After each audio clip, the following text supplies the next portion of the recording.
Hello বন্ধুরা, আজকে করব সোয়াবিন পনির কোপ্তাকারি। তার জন্য সোয়াবিনগুলো আমি সেদ্ধ করে নিলাম গরম জলে একটু নুন দিয়ে।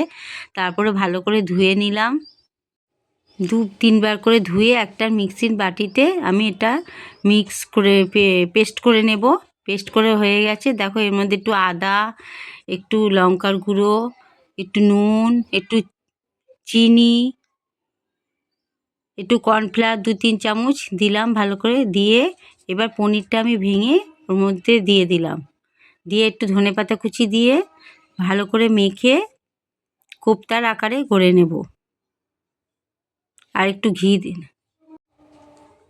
ভালো করে মেখে নিয়ে লাস্ট ঘি দিয়ে একটু মেখে নিয়ে আর একটু জিরে গুঁড়োও দিয়েছি আমি, পরে সেটা লাস্টে দিয়েছি জিরে গুঁড়ো। আর দিয়ে এবার কোপ্তার আকারে সবগুলো গড়ে নিলাম। এই দেখো প্লেটে সব কোপ্তাগুলো আমার তৈরি হয়ে গেছে। একটা একটা করে তেল দিয়ে, কড়াইতে তেল দিয়ে গরম তেলে ভেজে নিলাম।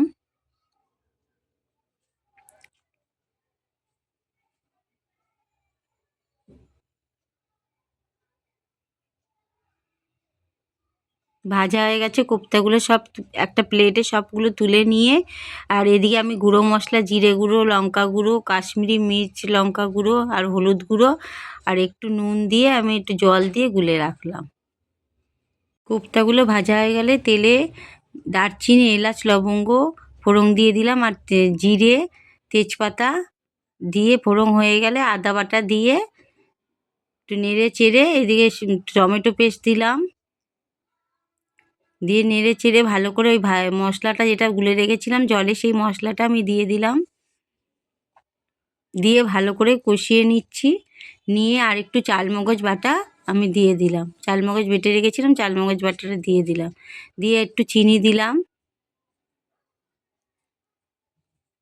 দিয়ে মশলাটা ভালো করে কষানো হয়ে ভালো করে কষিয়ে জল দিয়ে দিলাম।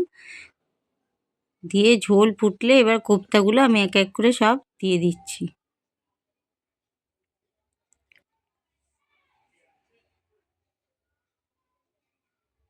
নামাবার আগে একটু গরম মশলা আর একটু ঘি দিয়ে দিলাম।